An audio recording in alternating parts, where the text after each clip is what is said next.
안녕하세요. 다산에듀 원장 이재현입니다. 이번 시간에는 전력공학 9장의 내용 중 배전선로의 전기 방식에 대해서 알아보겠습니다. 전기 방식은 크게 네 가지가 있을 수 있습니다. 하나는 단상 2선식, 단상 3선식, 그리고 삼상 3선식, 그리고 삼상 4선식이 있습니다. 그럼 종류에 대해서 한번 알아보겠습니다. 첫 번째는 종류, 배전 방식의 종류입니다. 그 중에서도 단상 2선식. 이거 보죠. 단상 2선식. 단상 2선식은 선이 두 가닥인 거죠. 그래서 그림을 그려보게 되면 여기에 변압기가 이렇게 있다라고 보고요. 그럼 이 변압기를 보시게 되면 이쪽이 이제 고압측이 될 것이고 이쪽이 이제 저압측이 되겠죠. 이때 선이 지금 몇 가닥인 거예요? 한 가닥, 두 가닥인 거죠. 그러니까 상이 하나이고 선은 두 가닥, 단상 2선식 부하가 이렇게 연결이 되어 있는 거죠. 이것을 우리는 단상 2선식이다 라고 얘기를 하고, 이 단상 2선식 같은 경우에 여기에 저압측 한 단자에 접지를 하게 됩니다. 그래서 이 접지한 선을 우리는 이쪽을 우리 이제 접지 선이다 라고 얘기를 하고, 이쪽은 접지를 안 한 쪽이잖아요. 그죠? 얘를 전압선 이렇게 하겠죠. 전압선. 그래서 전압선 한 개, 접지선 한 개. 이것을 우리는 단상 2선식이다 라고 얘기를 합니다. 그러면 이 단상 2선식은 어떠한 특징을 갖고 있는지 하나씩 적어보게 되면, 전선수가 적고 가선공사가 간단하다. 전선수가 이제 두 가닥이잖아요. 전선수가 적고 가선공사가 용이하다. 뭐 이렇게 쓸 수가 있습니다. 자, 두 번째로는 공사비가 저렴하다. 공사비가 저렴하다라고 할 수 있습니다. 세 번째로는 여기에 보시면 접지를 했네요. 그렇죠? 접지를 한 이유가 뭐냐면 고압측과 저압측이 혼촉됐을 때, 혼촉이라고 하는 것은 서로 닿았을 때, 이렇게 닿게 되면 이 저압측의 전위는 어디랑 같아져요? 고압측과 같아지게 돼요. 즉 저압측 전위가 어떻게 해요? 상승한단 말이에요. 그럼 이 전위가 상승하면 부하가 손상을 입겠죠. 그것을 방지하기 위해서 뭘 한다? 접지를 한다 이거예요. 그래서 고저압 혼촉 시, 고저압 혼촉 시 저압측 전위 상승 억제를 위해서, 그죠? 저압측 한 단자에 뭘 한다? 이제 접지 공사를 한다. 이게 단상 2선식에 대한 내용이 됩니다. 두 번째로는 단상 3선식을 보겠습니다. 단상 3선식. 얘는 상은 한 개이고 선은 세 가닥이다 이런 얘기죠. 그러면 똑같이 고압측은 이렇게 코일이 연결되어 있고요. 상이 하나니까 이렇게 연결되어 있고, 저압측에서 코일이 두 개인 거죠. 여기에 하나, 그리고 둘을, 즉 저압측 코일을 두 개를 뭐 한 거예요? 직렬 연결해서 여기에 선이 한 가닥, 두 가닥, 그리고 여기에 세 가닥 이렇게 되는 거죠. 얘를 중성점 N이라고 합니다. 그리고 부하를 여기에 이렇게, 그리고 여기에 이렇게 연결을 할 수가 있겠다. 그래서 선이 하나, 둘, 세 가닥. 그래서 3선식이다 라고 얘기를 합니다. 이쪽이 고압측이 될 것이고 이쪽은 저압측이 됩니다. 그럼 만약에 여기에 전압이 220이다 라고 하면 여기도 가운데이기 때문에 여기의 전압도 220이죠. 그러면 여기에 얘와 얘 간에는 440이다 이런 얘기잖아요. 그러면 부하를 만약에 제가 이렇게 연결한다면 얘는 440의 부하를 사용할 수 있는 거죠. 그래서 220의 부하도 사용할 수 있고 440의 부하도 사용할 수 있다 이거예요. 그리고 단상 3선식에서는 접지공사를 여기에 접지공사를 하고 있습니다. 이렇게. 그렇죠? 그러면 이 단상 3선식은 어떠한 특징을 갖고 있느냐라고 했을 때 단상 3선식이 문제에 많이 나옵니다. 특징 첫 번째. 전압 강화 전력 손실이 감소된다. 전압 강화나 전력 손실이 감소된다. 뭐에 비해서? 단상 2선식에 비해서 전압 강화나 전력 손실이 감소가 됩니다. 두 번째로는 소요 전선량 감소. 전선량 감소가 된다. 단상 2선식에 비해서 얼마냐면 8분의 3배예요. 약 37.5% 정도. 이건 뭐냐면 전압, 그 다음에 전력 손실률이 같을 때예요. 전선량이 어떻게 된다? 감소가 된다. 약 8분의 3배로. 세 번째로는 두 종류의 전압을 얻을 수 있다. 하나는 220, 하나는 440. 두 종류의 전압 사용 가능. 네 번째, 공급 전력이 증가한다. 그러니까 여기서 말하는 공급 전력 증가는 여기 이제 이렇게 써야 돼요.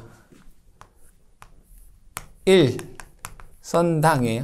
1선당 공급 전력 증가가 된다. 얼마냐면 이거는 이제 3분의 4. 퍼센티지로 해주면 133%. 이게 뭐에 비해서? 단상 2선식에 비해서 얘기를 하는 겁니다. 5번은 부하 불평형 시. 그러니까 부하 불평형이라고 하는 건 뭐냐면 얘의 전력량이랑 얘의 사용 전력이랑 다를 때, 즉 얘가 서로 다를 때를 우리는 부하 불평형이다 라고 얘기를 합니다. 부하 불평형이 된다면 얘가 더 전류가 많이 흐르면 여기에 흐르는 전류, 여기에 흐르는 전류가 서로 달라지게 된다 이거예요. 부하가 불평형이면 여기에 흐르는 전류가 달라지겠죠. 그럼 전류가 달라지면 여기에 전압 강화가 달라지고 여기도 전압 강화가 달라지겠네. 그러면 여기에 걸리는 전압도 달라지겠죠. 그렇죠? 그래서 부하 불평형 시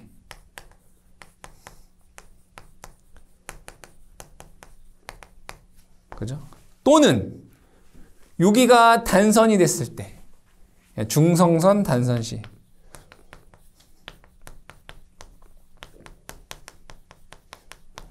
단선이 되면 어떻게 되느냐? 경부하측 그러니까 전력이 작은 쪽 경부하측 전압이 상승해서 부하 손상의 우려가 있다 이거야.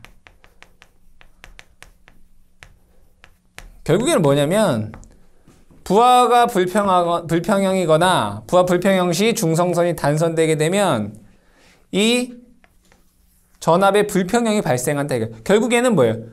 부하 불평형 시 여기에 단자 전압이 달라지게 된다 이거야. 불평형 전압이 발생한다 이런 얘기죠. 그게 단상 3선식의 단점이에요. 그래서 뭘 쓰냐면 여기에 전압이 항상 일정하게 같게 걸리게끔 이렇게 전압이 일정하게 걸리게끔 사용하는 게 얘가 이제 저압 밸런서예요. 밸런서. 이 저압 밸런서는 불평형 전압 방지예요. 이러한 문제를 방지하기 위해서 말단에 저합선 말단에 저합 밸런서를 뭐한다? 설치한다. 그래서 여러분들이 단상 3선식에서는 이 정도에 대한 내용은 기억을 해주시면 되겠습니다. 세 번째, 삼상 3선식이에요.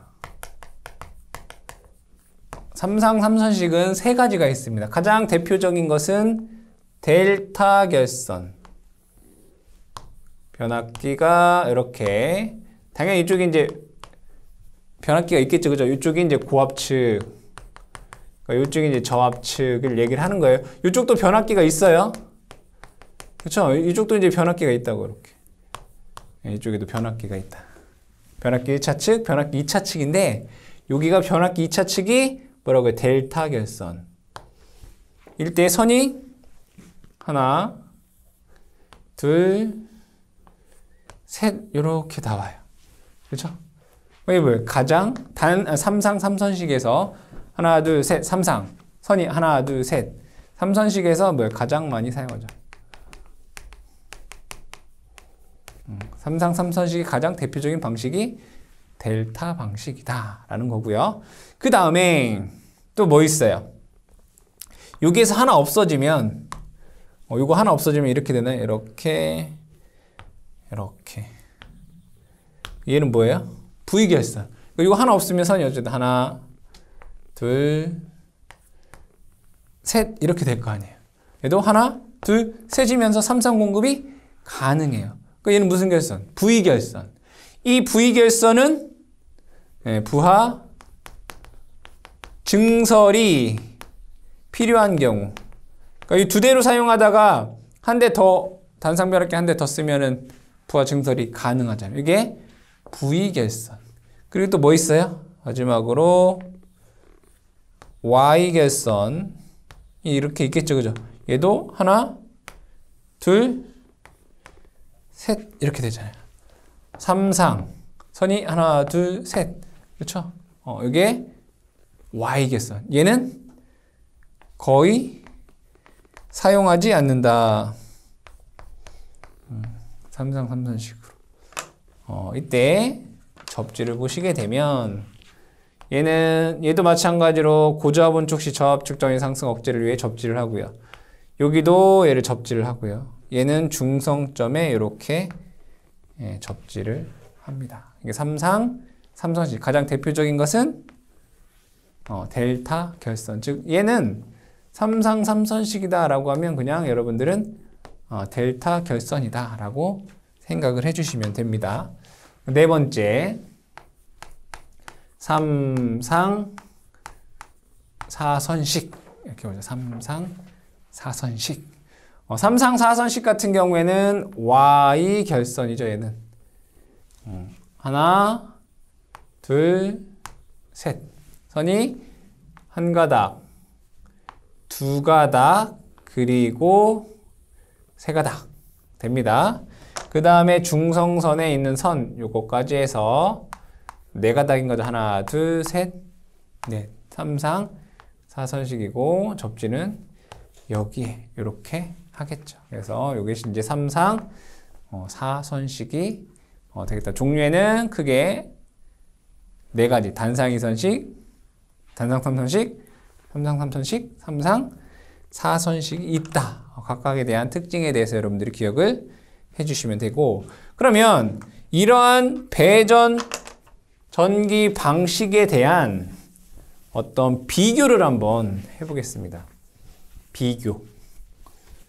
비교를 해보죠. 비교를 하는데 두 번째 전기 방식의 비교.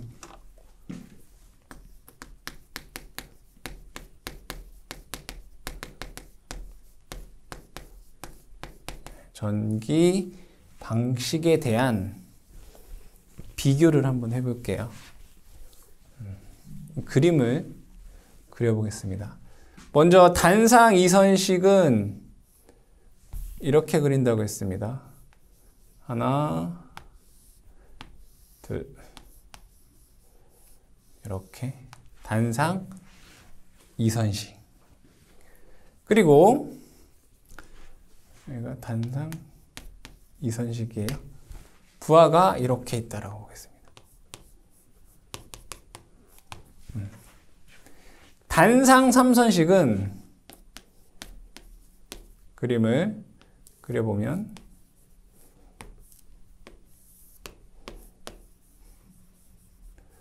이렇게 그리고 여기에 선이 이렇게 있다라고 했어요. 그럼 부하는 여기에 그리고 여기에 이렇게 있을 수 있어요. 이게 단상 삼선식. 삼선식의 가장 대표적인 거는 우리 델타다라고 했죠. 이렇게 델타를 그려보면 하나, 둘, 셋 이렇게 맞죠? 삼상 사선식의 대표적인 것은 Y개선이라고 했어요. Y개선을 이렇게 그려보면 이렇게 될 수 있어요. 여기에 하나, 둘, 셋, 그리고 중성선 이렇게. 그러면 전압을 제가 한번 보겠습니다. 여기에 걸리는 전압을 제가 편의상 E라고 하고 여기 전류 I가 되겠다. 그죠? 기준이 얘는 여기에 전압을 제가 E라고 보고 전류 I 이렇게 볼게요.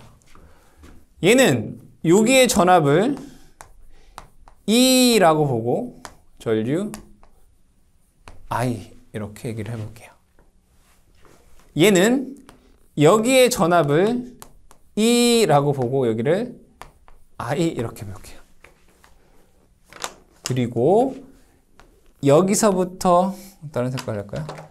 여기서부터 여기까지 전압은 V다라고 보겠습니다. 그럼 얘는 상전압이고 얘는 선간전압이에요. 그럼 여기서 V는 루트 3이다라는 걸 여러분들 이미 알고 계신 내용인 거죠. 그럼 여기에서 한번 비교를 한번 해보자 이거예요. 비교를 하나씩 보겠습니다.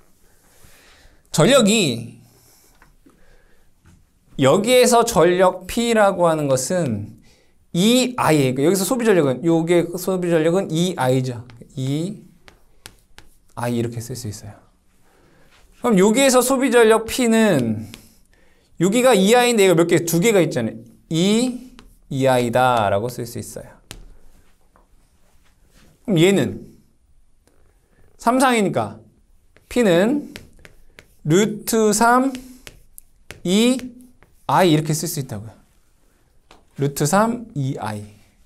그럼 얘는 P는 3 2 I 이렇게 쓸 수 있잖아요. 상전압이잖아요.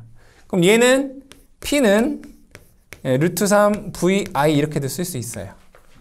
그렇죠? 이렇게 쓸 수 있다고요. 그랬을 때 1선당 전력을 한번 볼게요. 1선당. 얘는 전선이 뭐예요? 두 가닥이죠. 그럼 얘를 2로 나누면 돼요. 2분의 1, 2I 이렇게 돼요. 그럼 얘는 세 가닥이잖아요. 그죠? 3분의 2, 2I 이렇게 돼요. 맞죠? 그럼 얘는 세 가닥이네요. 3분의 루트 3, 2I. 그죠? 얘는 네 가닥이네요. 4분의 3, 2I. 맞죠? 얘는 4분의 루트 3, VI. 이렇게 되잖아요. 그쵸? 그럼 얘는 상전압 기준이고, 요거는 상전압 기준이고, 얘는 선간전압 기준인 것 뿐인 거예요. 그랬을 때, 여기 다 똑같이 EI, 2i 이렇게 없애볼게요. 여기다 2 곱하면 얼마예요? 1. 그죠? 여기다 2 곱하면. 그럼 여기다 2 곱하면 3분의 4. 여기다 2 곱하면 3분의 2 루트 3. 그렇죠? 여기도 똑같이 2 곱하면 여기는 2분의 3. 여기 2 곱하면 2분의 루트 3 이렇게 돼요. 그럼 얘를 100%다 라고 했을 때, 얘를 기준으로 했을 때, 얘를 100%다 라고 했을 때, 단상 이선식을 기준으로 했을 때 얘는 3분의 4인 거잖아요. 그러니까 133%가 되고요. 단상 3선식은 133%. 삼상 3선식은 115%가 돼요. 이거 계산해보면 3분의 2 루트 3 하면 얘는 150%네요. 그쵸? 얘는 86.6%예요. 그쵸? 그러면 일선당 전력 공급이 가장 큰 건 뭐예요? 이거예요. 삼상 4선식 상전압 기준. 상전압 기준으로 한다면. 그죠? 선간전압 기준으로 한다면 이거죠. 그걸 여러분 구분하셔야 돼요. 만약에 전압에 대한 기준이 상전압이다 라고 하면 일선당 전력 공급 능력이 가장 좋은 것은 삼상 4선식이고, 전압이 선간전압 기준이다. 선간전압 기준이다 라고 한다면 삼상 3선식이 일선당 전력 공급 능력이 가장 이거죠, 그죠? 이거죠. 이게 제일 높죠, 그죠? 잘못 얘기했네요. 그죠? 선간전압 기준이다 라고 하면 단상 3선식이 133%고는 115%. 근데 대부분 문제에서 삼상 4선식이다 라고 얘기를 많이 합니다. 자, 그 다음에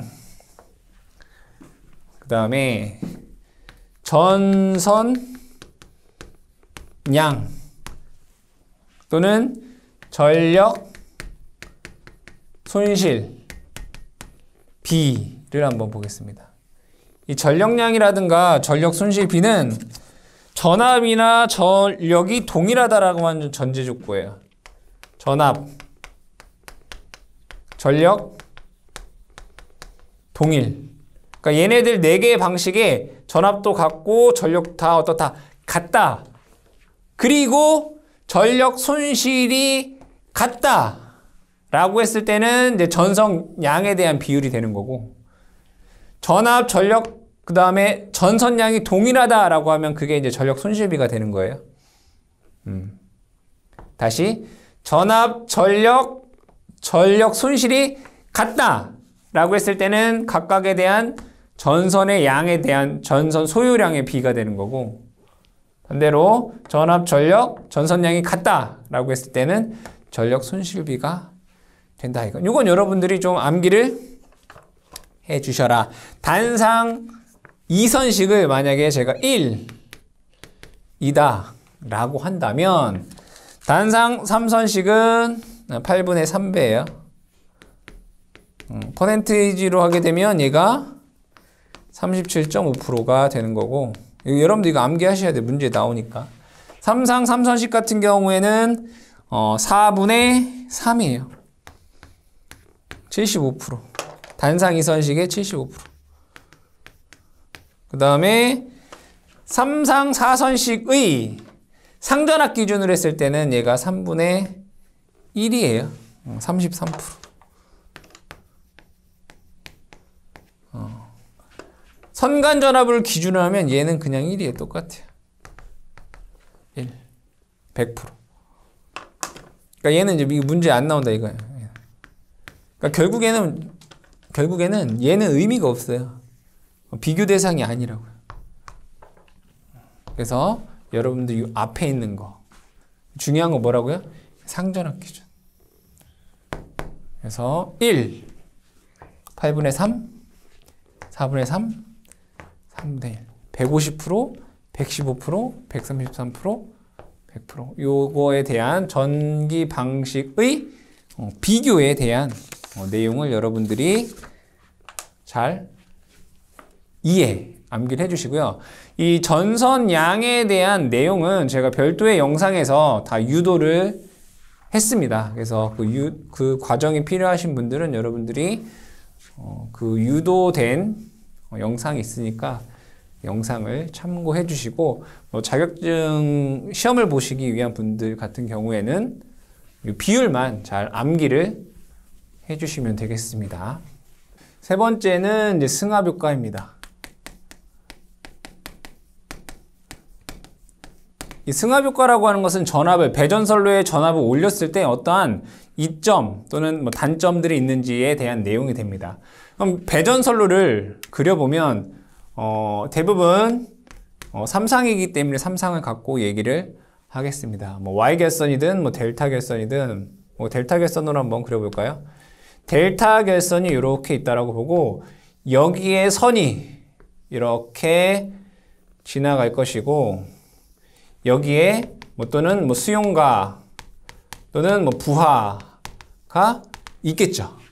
그럼 여기서부터 여기까지가 우리는 얘를 이제 배전 선로 이렇게 되겠다. 그렇죠? 배전 선로. 그럼 여기에 흐르는 전류를 IL이다라고 볼 수가 있겠고요. 이 선로에는 뭐가 있어요? 저항 R이 있을 거 아니에요. 그렇죠? 그때 여기에 전압을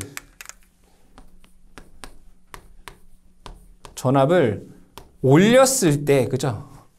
승합하였을 때 어떠한 효과들이 있는지에 대한 내용이다 이거예요. 그럼 첫 번째로는 전력 손실에 대해서 한번 보자 이거죠. 전력 손실. 그럼 전력 손실 PL이라고 하는 것은 자, 선에서 발생하는 전력이잖아요. 그죠? I, L 제곱 R입니다. 근데 얘는 몇 개 있어요? 하나, 둘, 세 가닥이 있죠. 3, IL 제곱에 R이다 라고 쓸 수 있습니다. 그럼 여기에 흐르는 선전류 IL이라고 하는 것은 공식에 의해서 루트 3 V 코사인 세타 분의 P다 라고 쓸 수 있습니다. 선전류가. 그럼 이 선전류를 여기에 대입을 해보시면 전력 손실 PL은 3의 루트 3 V 코사인 세타의 P 제곱 R 됩니다. 여기서 당연히 R은 이 선의 저항이 되겠죠. 이것을 계산을 해보면 이렇게 쓸 수 있습니다. V제곱 코사인 제곱 세타 P의 제곱 R 이렇게 쓸 수 있습니다. 뭐가? 전력 손실 PL이. 그럼 요것으로부터 우리는 무엇을 할 수 있어요? 전력 손실은 전압의 제곱에 반비례한다라는 것을 알 수 있습니다. 그럼 전력 손실에서 더 나아가서 K, 얘는 전력 손실률입니다. 전력 손실률이라고 하는 것은 전력분의 전력 손실에 대한 비율을 뜻해요. 그럼 여기서 하나 나누면 되잖아요. P를. 그럼 얘는 V제곱 코사인 제곱 세타 P R 됩니다. 여기도 마찬가지로 전력 손실률 K라고 하는 것은 전압의 제곱에 반비례한다 라는 것을 여러분들이 알 수 있다. 그래서 이 내용을 기억을 해 주시고요. 두 번째로는 공급 전력입니다. 두 번째는 공급 전력. 그럼 이 두 식을 한번 볼게요. 두 식을. 얘하고 얘는 여기도 제곱이고 여기도 제곱이네요. 그럼 전력은 전압에 비례한다는 걸 알 수 있어요. 맞죠? 얘도 제곱이고 얘도 똑같이 제곱이잖아요.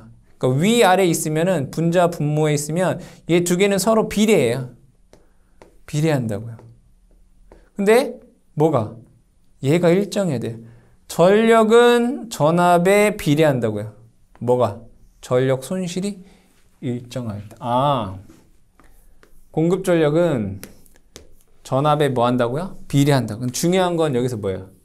전력 손실 PL이 일정하다라고 하는 전제 조건을 했어요. 근데 여기에서 볼게요. 전력은 전압의 제곱에 비례해. 뭐가 일정할 때? 전력 손실률이 일정할 때. 아, 전력은 전압의 제곱에 비례한다. 언제? 전력 손실률 K가 일정할 때 전력은 전압의 제곱에 비례한다. 일반적으로 이렇게 보고 있죠. 그죠? 전력 손실이 일정할 때 공급 전력은 전압의 제곱에 비례한다. 이걸로 여러분들이 기억을 해주시면 되겠습니다. 세 번째로는 전선의 단면적입니다. 전선의 단면적. 요 식에서 R에 대해서 한번 적어보겠습니다. 전력 손실률 K라고 하는 것은 다시 한번 적게 되면 V제곱 코사인 제곱 세타 P R이잖아요. 그죠? R 대신에 제가 이렇게 적어볼게요. 로우 A분의 L 이렇게 쓸 수 있잖아요. R 대신에 로우 A분의 L 이렇게 쓸 수 있단 말이에요.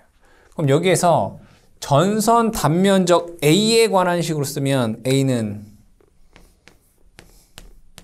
A 이쪽으로 넘어가고 K 이쪽으로 넘어오면 돼요. V제곱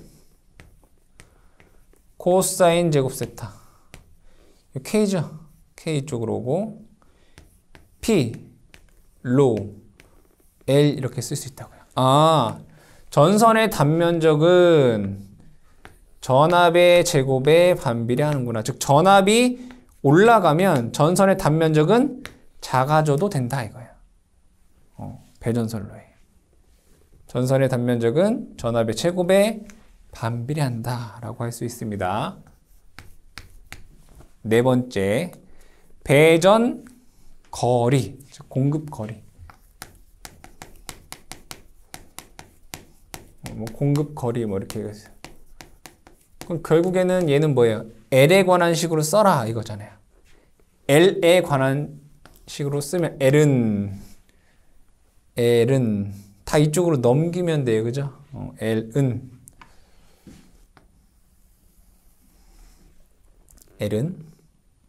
다 넘기면 V제곱 코사인 제곱 세타 K에 P 맞죠? A도 들어가네요. 그죠? A에 P 로우 이렇게 돼요. 그죠? L에 관했으면 P 로우분의 V제곱 코사인 제곱 세타 KA가 되겠다.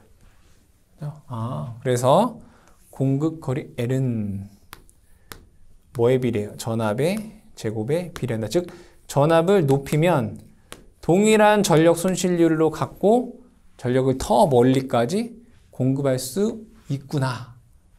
이런 얘기가 된다. 그렇죠? 다섯 번째. 전압 강화에 대한 내용입니다. 전압 강화. 그럼 전압 강화는 우리가 기존에 전압 강화 2는 3상에서 이렇게 썼어요. 루트 3 i에 r 코사인 세타 플러스 x 사인 세타 이렇게 썼어요. 그렇죠? 얘는 식을 변형하면 v 분의 p에 r 플러스 x 탄젠트 세타다라고 식을 썼어요. 아, 전압 강화는 전압에 반비례하는구나 라는 것을 또 알 수 있어요. 그럼 한 가지 더 나아가서 전압 강하율 입실론이라고 하는 것은 전압분의 전압 강하율. 그래서 얘는 식으로 쓰면 V제곱분의 P의 R 플러스 X 탄젠트 세타예요. 아, 전압 강하율 입실론이라고 하는 것은 전압의 최고에 반비례한다라는 것을 알 수가 있겠다. 그쵸? 그렇잖아요. 그래서 식을 통해서 우리가 이러한 내용들을 알 수가 있겠다. 그러면 승합을 하면 지금 쭉 봤던 걸로 봤을 때 어떠한 효과가 있었죠? 첫 번째로는 전력 손실이 어떻게 돼요? 감소가 돼요. 전력 손실이 감소가 돼요. 두 번째는 공급 전력은 분명히 증가했어요. 그러니까 전압을 높이면 증가했다 이런 얘기예요. 세 번째로는 전선 굵기를 어떻게 할 수 있어요? 작게 할 수 있어요. 그죠? 공급 거리를 더 멀리까지 보낼 수 있어요. 그리고 전압 강화가 줄어들게 돼요. 그렇잖아요. 이러한 장점들이 있다. 그렇죠? 그러면 단점은 뭐가 있을까요? 전압이 높아졌으니까 절연 내력을 어떻게 해야 돼요? 증가시켜야 되겠죠. 그죠? 즉 절연, 선로의 절연 레벨을 어떻게 해요? 증가해야 되겠죠. 그럼 절연 레벨을 증가한다는 얘기는 그 얘기는 바로 뭐예요? 건설비가 증가한다는 얘기죠. 애자라든가 아니면 지지문의 높이가 높아져야 되기 때문에 이러한 건설비가 증가가 되어야 된다. 그럼 이로 인해서 자, 7번째 지금 5번째까지 했죠? 그래서 6번째 보면 건설비를 한번 보겠습니다. 건설비 돈, 전압이 높아지고 여기는 이제 비용이다 라고 볼게요. 비용 보겠습니다.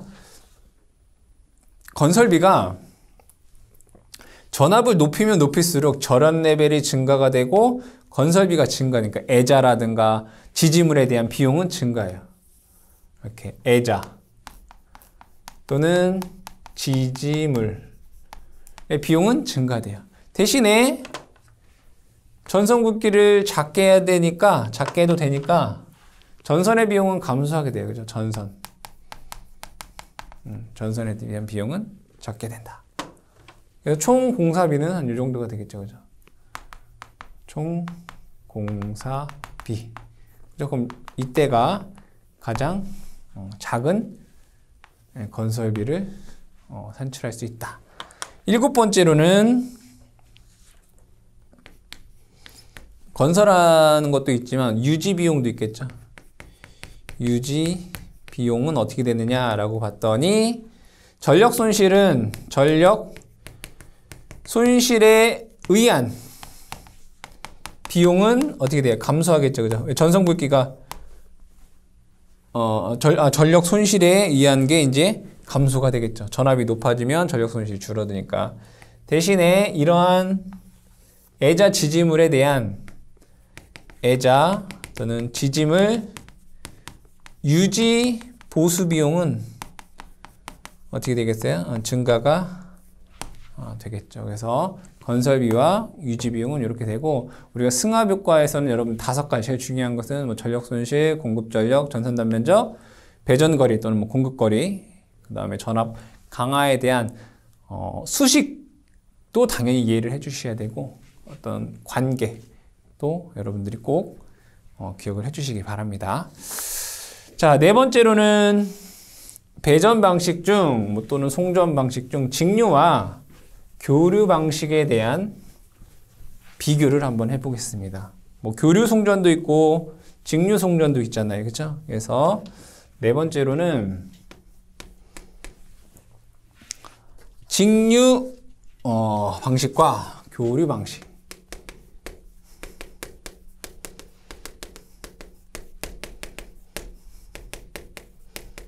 대한 비교를 해보겠습니다. 첫 번째로는 먼저 교류부터 볼게요. 교류 방식의 장점에 대해서 보겠습니다. 직류와 교류를 비교했을 때 교류의 장점은 직류의 단점이고요. 직류의 장점은 교류의 단점이다라고 생각을 하시면 됩니다. 교류 방식의 장점에 대해서 보게 되면 첫 번째, 교류 같은 경우에는 변압기라는 것을 이용해서 전압을 높이고 전압을 낮추는 게 용이하죠. 그래서 전압의 승합 또는 강압이 유리하다, 쉽다, 이렇게 볼 수 있습니다. 용이하다. 두 번째, 교류 방식으로 회전자계를 쉽게 얻을 수 있다. 회전자계를 쉽게 얻는다. 여러분들 왜 회전자계를 쉽게 얻는다라는 게 장점일까요? 우리가 사용하고 있는 전기 기기 중에 50% 이상이 다 전동기입니다. 전동기. 부하가 대부분이 뭐라고요? 전동기라고요. 그럼 전동기는 회전하는 거잖아요. 그러니까 회전력을 가장 쉽게 얻을 수 있는 게 회전자계란 말이에요. 그래서 교류를 송전하게 되면, 교류를 사용하게 되면 이러한 회전자계, 가장 많이 쓰는 회전자계를 쉽게 얻을 수 있다라는 내용이 되겠습니다. 세 번째, 교류 방식으로 일괄된 운용을 기할 수 있다. 교류 방식으로 일괄된 운용 가능. 무슨 얘기인지 해보면 발전소에서 발전하는 것도 교류고요. 현장, 부하에서 사용하는 것도 교류예요. 그러니까 발전도 교류고 사용하는 것도 교류이기 때문에 송전하는 것도 배전하는 것도 교류가 관리하는 게 편하다 이거죠. 교류 방식으로 일괄된 운용이 가능하다. 이게 교류의 장점이 될 것이고 반면에 직류의 단점이 되겠죠. 두 번째로는 직류 방식의 장점에 대해서 보겠습니다. 1번, 절연 계급을 낮출 수 있다. 절연 계급을 뭐 할 수 있다? 낮출 수 있다. 얼마만큼? 네, 루트 2분의 1배만큼. 그잖아요. 교류는 교류 최대값과, 즉 교류의 실효값과 직류랑 같은 거잖아요. 즉 교류를 직류로 환산한 게 실효값이잖아요. 그러니까 실효값은 최대값의 루트 2분의 1이잖아요. 그래서 절연 계급을 뭐 할 수 있다? 낮출 수 있다. 뭐를 하면? 직류 방식으로 사용을 하게 되면. 두 번째, 송전 효율이 좋다. 송전 효율이 교류에 비해 송전 효율이 좋다. 왜 좋은가 이거는? 직류에는 뭐가 없죠? 무효분이라는 게 없어요. 다 유효분이란 말이에요. 그러니까 무효가 없으면 전류가 작아지게 되겠죠. 즉 결국에는 뭐예요? 얘는 역률이 1이란 얘기예요. 그러면 전류 I라고 하는 것은 루트 3 V 코사인 세타분의 P인데 동일한 전력에 대해서 직류 방식 같은 경우에는 역률이 항상 1이기 때문에 전류가 작아져요. 그죠? 그럼 전류가 작아진다는 얘기는, 선로의 전류가 작아진다는 얘기는 전력 손실이 줄어든다는 얘기죠. 전력 손실이 줄어든다는 얘기는 효율이 좋다라는 얘기가 되겠죠. 그래서 송전 효율이 좋다. 세 번째로는 안정도가 좋다. 안정도가 좋다. 전력을 안정적으로 공급할 수 있다. 이런 얘기가 되겠고. 네 번째, 교류 계통의 차단 용량이 작아도 된다. 교류 계통 차단기 차단 용량이 작아져도 돼요. 차단 용량이 어떻게 된다고요? 작아진다. 그러니까 직류 계통을 쓰게 되면 그에 따른 차단 용량이 작아져도 된다. 자, 그 이유는 간단하게 써보면 직류 계통에서는 단락 용량 증대가 되지 않아요. 직류 계통에서는 단락 용량이 증가가 되지 않기 때문에 교류 계통에서 차단기 차단 용량을 뭐 할 수 있다? 감소할 수 있다. 이런 얘기예요. 다섯 번째로는 주파수가 다른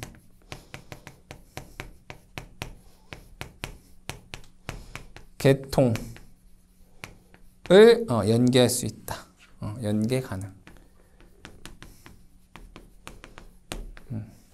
이건 뭐 간단하게 써보면 여기는 60Hz를 쓰고 있는 지역이다 라고 하고 여기는 50Hz를 쓰고 있는 지역이다 라고 했을 때 여기를 직류 송전하는 거예요. 직류.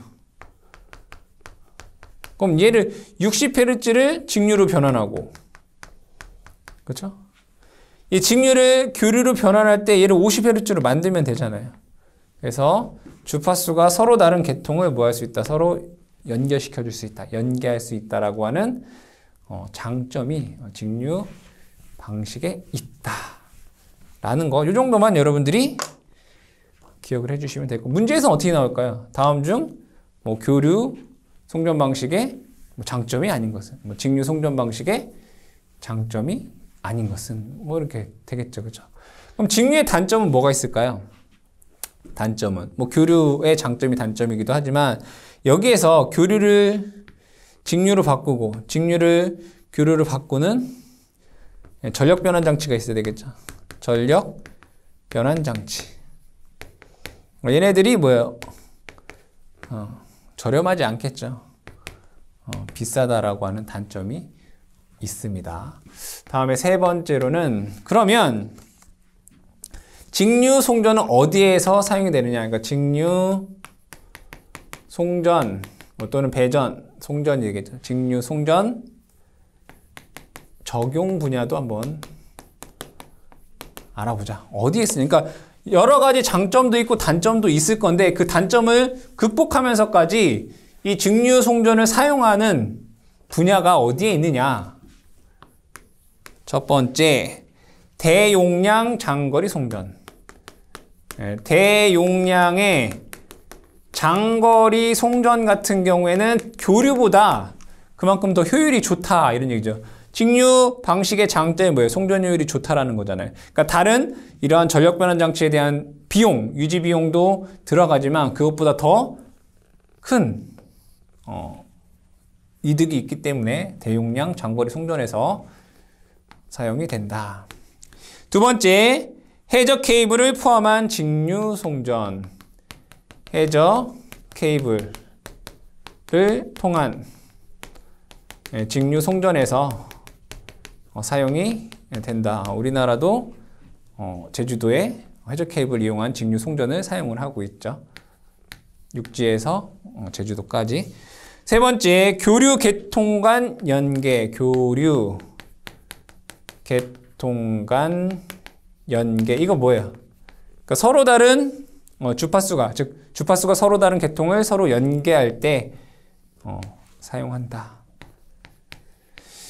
네 번째로는 도시 밀집 지역. 도시 밀집 지역은 뭐예요? 대용량 전력이 되겠죠. 그래서 도시 밀집 지역의 직류 송전에